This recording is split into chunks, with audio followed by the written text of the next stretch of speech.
just makes you dizzier, right? The Zac literally the only function of the Zac is it made you dizzier. Yep.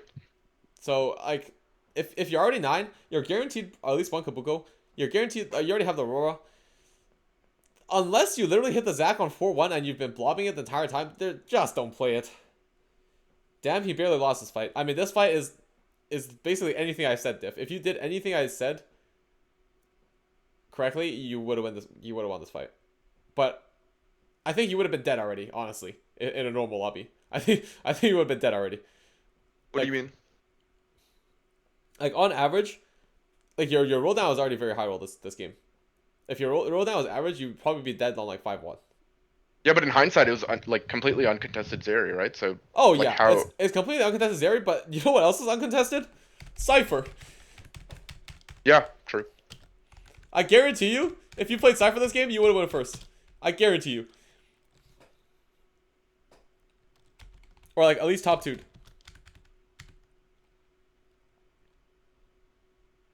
Because if you had played Cypher this game, you would have LeBlanc 3, Galio 3, Draven 3, or 4-1. If you executed well.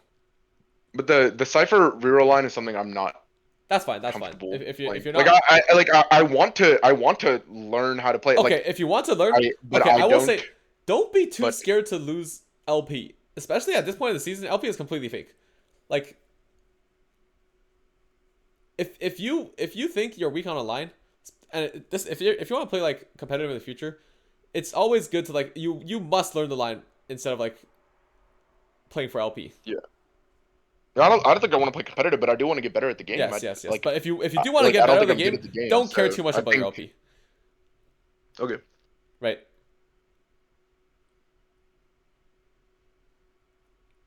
Like you rather go 8th this game, learning how to play Cypher, than go 7th this game playing us comfort line like Zeri. Yeah. Why does the coaching command still say contact Brosif?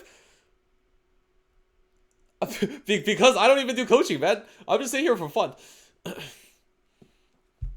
Is EXO even bad here? Oh, it's pretty bad. What was his opener? I mean, it was just hedge fund with no. Oh, I just realized I probably should have streamed the YouTube to you so that you don't have to watch the stream. You're only like 2 seconds Yeah, behind. that's fine. So Is this it's not new a big patch? deal. This is new patch. Yes. This is World's patch. Okay. My takeaways from this game were I thought that I was like the reason I guess picked this VOD was Yeah. I thought that I was in the wrong line. After I went You 7th, thought you I were was well, like, yep. I mean, I was like maybe I shouldn't have played Zeri yes, from yes, yes. Hedge Fund. I mean, And then I did tell you on 2-1 that you were playing the wrong line, but yeah. So yeah, like I'm glad you agreed. yeah. Like I'm glad you agree. And then I thought that I mean, but I think a very big problem that you should take away from this game is that mhm. you need to forget about your misconceptions.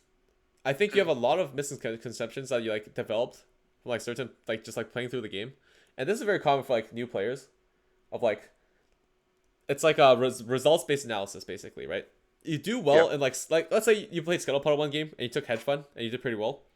You probably think to yourself, oh, this must be a good line, right? But you're not really considering like it's much better to think, why did I perform well this game, or why did I go 7th this game, instead of like, oh, I went first, this must be a good line, right? You need to have the logical processes in place before you think to yourself that, oh, this is something that I want to commit to in my Well, like mind. my Right? question is, how do you get rid of these like preconceived notions when you don't have anyone who like challenges you on them? You know what I mean? Right. So Like, that's like, that's the hard part about TFT. Like sometimes you just have to challenge yourself, and this is why I heavily recommend anyone who wants to get better at the game to VOD review, mhm. because Yeah. by VOD reviewing you are challenging yourself, right? Mhm. You're looking at your own spot. You're saying, oh, is there something else I can play here? Is there something else I can change here? Why did I make this decision, right? As you're VOD reviewing yourself, you can think to yourself, is this the correct decision, right? And then as you get better at VOD reviewing, as you get better at the game, you'll slowly pick up like because I know like this game there's a lot of big issues. As you get better, of course the big issue will disappear, and then you'll slowly VOD review to find like the smaller decisions and like right keep going that way. Right. So I mean that's why I always tell everyone, like, if you want to get better at the game, you have to VOD review. It's not even possible to get better at the game if you don't, right? Don't do results based analysis. I mean, yep. Do you usually don't do coaching? Not really. I mean, like that makes sense. Like I've been like for the last I guess week I've been basically VOD reviewing Yes. most of my games and Yeah. then like watching like Wasian's Yeah. scrims every morning It's and also then good to watch like good players. VOD reviewing every single one of his stage 2, 3s, and 4s and like seeing what I would do compared to what he's doing. Like so I'm doing a lot of this studying and I'm fixing a lot of the gaps like and it's very obvious just from how fast and far I'm climbing, but there are like big issues in my Right. like in my knowledge and I know that they're there. Like I'll be the first one to say like there are big issues in my in my not gameplay but like Luckless student. my mindset. Future of So like NA. and I get that. So Yeah. but No, I think you have a very good mindset but for learning the game. but like I'm not trying to be pro or anything. I just want to not be a shitter. Yeah. Like a lot of these mistakes are just very very egregious, but it takes someone who's good at the game to like point them out because I'm not. If you would have asked me right after the game, like put a like hot mic me, I would have been like so lucky I rotated into Urgot and I'm one life and I RNG'd like a bad fight into amp. But like when I Uh-huh. look at it now, I just didn't play my strongest board. I Yep. didn't make the correct items. Yep. And it's just a lot of like Right. even if they I mean, seem I would like say like yes, silly like small I think mistakes. there's a lot of major mistakes I can learn from, but like And I just fundamentally as shouldn't well. be in fucking Yes. Zeri anyway. Yeah. Like, why am I playing Zeri? Yeah. Right. Who's But playing like fucking Zeri with yes, hedge but fund, like dude? beyond that fundamental thing is like you really just need to tap into your logical process of like, oh, right. Like it just comes back all the way back to like when I started the session. I was like, like what is hedge fund? What does this actually read? When is this actually good? Right. So that's like just veering away from results based analysis into like, oh, right, why does this succeed versus why does this fail? Right. That makes sense. And the best way to do that is you really just have to question it, right? Like you just ask yourself, oh, what does this actually do for me? What does that do for my board? What does this do, right? What does this do for anything, right? By questioning everything, you'll just understand and get better at the game eventually. And like from this review, I should have played Cypher this game, but I have This game like is a 10 100% a Cypher game, yes. but I have 10 Cypher games in my match history that are bot fours Yes, where I and the guarantee I reason for should that, not have been yes, in Cypher. But I right, like right, right. and so it's so hard for me to see like where I should be in Cypher and where I shouldn't Exactly. be in Cypher. And that's coming back to like recognizing what is good in Cypher, right? So as I said, last coaching session, this coaching session, right? Gold is very good because you need to have the money to hit your board before. Basically, as Cypher, you need to be ahead of the curve, right? Because you're stacking to 1 or 2 lives, you always want to be have your spike earlier than the other players in your board or other players in the game. Because if you don't, you're dead. Right, so like you need the things that can take you to that spike. And for Cypher in particular, you need the gold to hit your units, basically. So with something like hedge fund, where I'm not like pushing or like pre-leveling when I'm level 7, do Yeah. I just not slow roll to Right, so 100 for and hedge greed fund, 100? yes, it's Like okay. how does that play out with hedge fund? Right, Can you explain? hedge fund, you should still play like, okay, like let's say the 100 gold rule didn't exist, and we're back to the 50 gold rule, right? Even if I'm playing Cypher with 50 gold interest, I still like on 3-2, I might not want to stay at 50 gold, right? It's like you have to just kind of weigh like what am I rolling for here on 6, like for example, right? On 3-2 on 6, what am I rolling for here, right? So if the answer to your question on that is like I'm rolling for LeBlanc, I'm rolling for Galio, I'm rolling for like 4 Cypher, right, and a few copies, that might be a very good reason for you to roll at that time. And I think I said this during the last coaching session with Yoon, but basically you want probably around like 4 LeBlancs, 5 LeBlancs is pretty safe.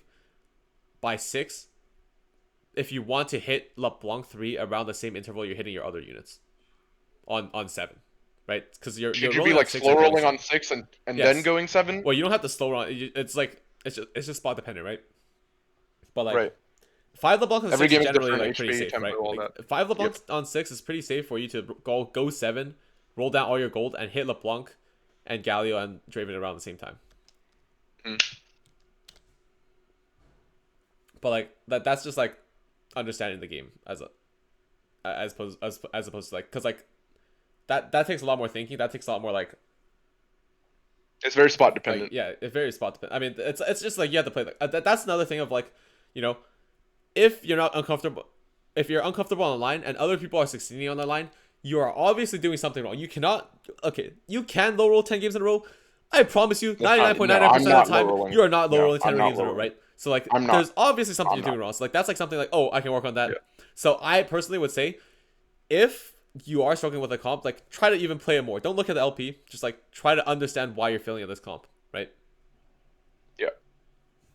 Yeah, I think when me and reroll lines in general, I'm just bad at because I'm Yeah. not good at understanding when to roll deeper and understand like when you're supposed to hit your spikes and when you're Yeah. not. Like it's a I very think- yeah. complex Right. game to game It thing is, and yes. so much different than like playing a level 8, level 9 comp and knowing that you're spiking around stage 4. So I mean, level 8 and level It- comp, it's like tempo, right? so- Like it's all tempo based. Like Yep. I think everything is hard in its own respect.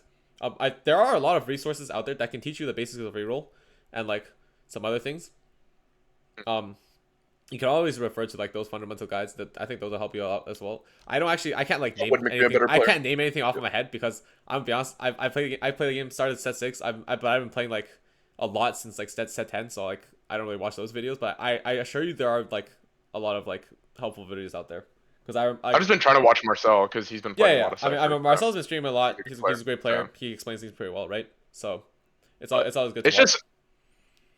just it's just hard to study Cypher, or it's hard to study reroll in general because it's very spot dependent. It Yeah. changes every game. Like, and I don't think anyone would argue with me on that. Yes, like, yes. every decision changes like every stage, every Right. game. But what you depending on want to who's do is, playing what. if you're So- VOD reviewing yourself or others, is you just have to question it, right? It's back to the question. It's like why did he make this like That right makes sense. in this particular spot? Like what does and then you go deeper into like considering what does this do for him? Why would he roll on 6 here versus rolling on 7? What does rolling on 6 mean fundamentally in the game of TFT, right? It's like that's like Makes sense. like as you get higher and higher level, you'll realize that like you really need to improve on your fundamentals, and that's like the core fundamentals of the game. And I think that will make me a little bit more comfortable when I'm lower HP / in like closer fights, stuff like that. Like, in a lot of these like quote unquote clutch scenarios, I don't clutch up. Like Yeah. I mean, I'm a back to the very clutch scenarios like is like you just have to make the game easier for yourself. Not Yeah, like no, not I do. everyone like okay. I promise you there are not a lot of players that can like maybe like Setsuko can roll 150 gold on 4-1 and he can do it. I promise you if you're not Setsuko, you're not rolling 150 gold on 4-1, right? So just make the game easier for it's yourself. like what Broseph said during regionals, that you just got to be humble and like yes, you must be humble. like you just have to Like yes, like or like you, what you need to what know you your needed limits. to You need do to know your when limits, on- right? You in need to know cup. your limits. But yeah, that's definitely my bad. And I'm Yeah. gonna try and like implement that more. Yeah, into my I think game. that I mean honestly like there's tons more things we can talk about here, but I'll be honest. I mean, there's a Yeah, million. I can't things, talk so. forever, but I think the big things is like if you are trying to learn the game, right? Just get ready or like put yourself in the mind space to like question everything, and figure out the why basically, That makes sense. right? And like don't like and really try to not fall into the my augment choice is fine or I think this augment is good, right? Why do I think this augment is good? Why did I fail here, right? And then as you go through every single point, I think a player of your level, you'll almost be able to find a why issue in almost every part of your gameplay. But like as you get better at the game, as you like right understand the whys, you'll like find fewer and kind of refine yourself as a player. Makes sense. Right. Thank you for your time. I mean, yeah, no problem. I think appreciate it. Like you didn't have to. I mean, I doing said this, it was so free I coaching appreciate for the chat, so I'll do what I was promised. Well, I hope everyone learned a lot because I learned a lot. So thank What you. a I nice appreciate it. streamer. Oh, thanks, Slice Down.